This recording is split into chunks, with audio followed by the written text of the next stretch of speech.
Hello out there in YouTube land, this is Morrisman, and it's Sunday, and I want to wish all my subscribers and everybody out there happy Easter. I'm going to do kind of a short video on capons, or capos, because I got a pretty interesting comment from Electric Hillbilly. How you doing out there? And he basically complimented me on my Nora Jones video. Don't know why, and I appreciate your comment. And he had an interesting comment, and I thought I would actually kind of expand on that. And his comment read this: I've seen some on here that play this song with a capo. The open voicings you use work better, and I appreciate the comment. And the reason why my voicings work better because, again, I try to play the voicings like on the recording because I have the sheet music for that particular song. So majority of the sheet music is pretty accurate. Sometimes it's in a different key, and we discussed that. I don't know why, but for the most part, whether it's in the same key of the song or not, the voicings or the chords are correct. And I used the voicing for that particular song from the sheet music, so it matches up pretty well. And here is my take on capos. Unless you're singing lead and you kind of have to focus on your vocals, I really don't see them really being beneficial because I look at it this way. The capo, to me, in some instances, and I stress some instances, it's a lazy man's approach to playing guitar. Because here's a good example of that. The Nora Jones song, it's a B minor, B major 7 to B flat major 7 to B flat minor 7.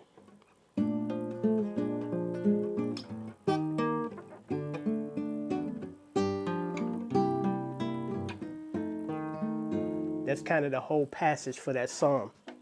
Now, if you were to play that with a capo, you wouldn't get those voicings all over the neck because according to the sheet music, that's what the piano or actually guitar player is doing. He's around the neck. He's just not in one central area. So when you play with a capo, you're just working with literally like 3 frets. And you won't be able to get the same, say for instance, if there's a C note in there, the C note on the record might be the C note that's on the 7th fret as opposed to the 2nd fret. So you're going to have a difference in tonality. Now, if you're just trying to play the song, in your rendition, that's fine. But I think most of us are trying to play and come close to the sound of the record. So, that's why it's good to have the sheet music or a good ear as far as you hear the chord and you can kind of place where it's at on the neck as opposed to it's a G major chord, but what G major chord am I playing? Am I playing the open voicing?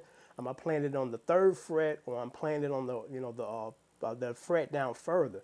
So that's why I've never used a capo because again, to me it's a lazy man's approach to playing guitar, unless you're singing and you need to concentrate on your vocals, and the chords are kind of secondary to you performing vocally. So that's my opinion on that. And I thought I would post this video for you beginners where, when you're a beginner, you kind of get into these bad habits initially because if you're trying to self-teach yourself, which, I don't condone or don't condone at all, don't start making mistakes early on in your playing because down the line when you get serious, you're going to have to take some time out to reprogram your brain and stop doing those things that are incorrect technique-wise.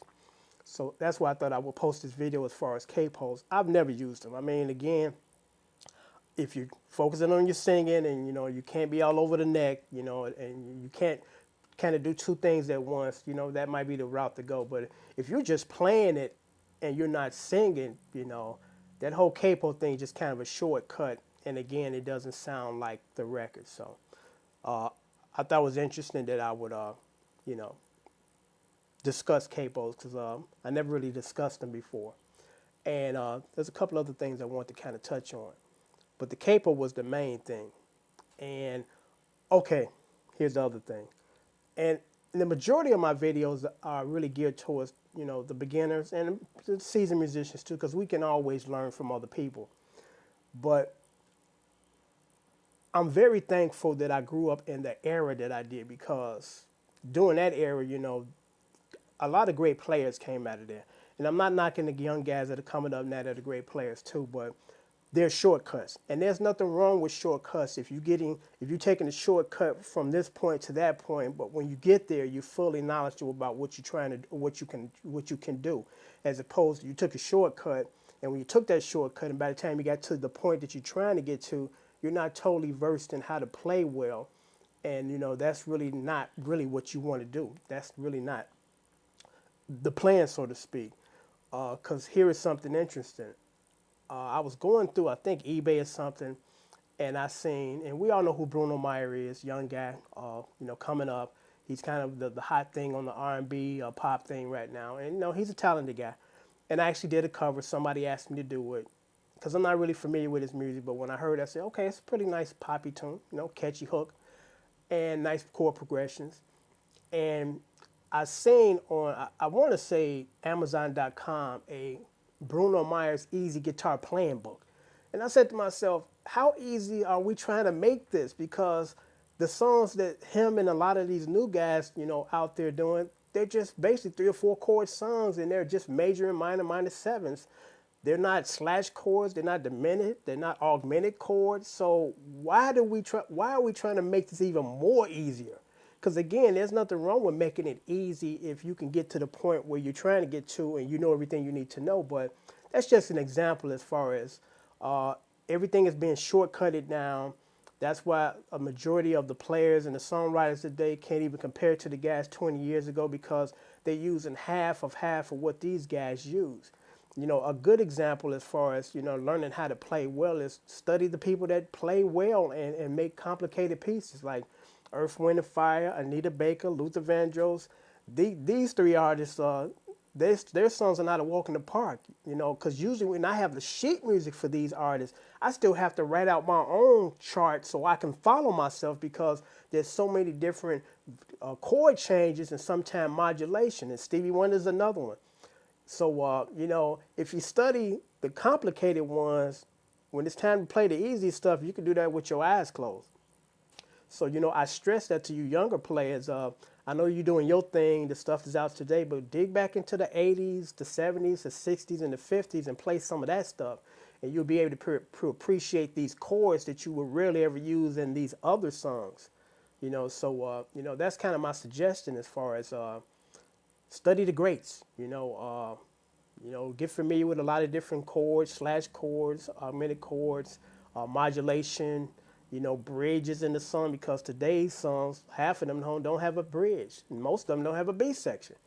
And for those who don't know what a B section is, it's basically the verse cut in half. The first part of the verse has certain chords, and then the second part has different chords, but they're still considered the verse. Because Babyface, study his stuff. He's the master of the B section. Because I love songs with B sections, because I get bored just playing 2 chords back and forth, and I go brain dead. I need to be challenged. I need for my brain, to be challenged and be on alert to play different chord progressions within a short period of time. So I'm not going to, ramble by no means. I just thought I would post this video, wish everybody happy Easter. Until next time, take care. Thanks.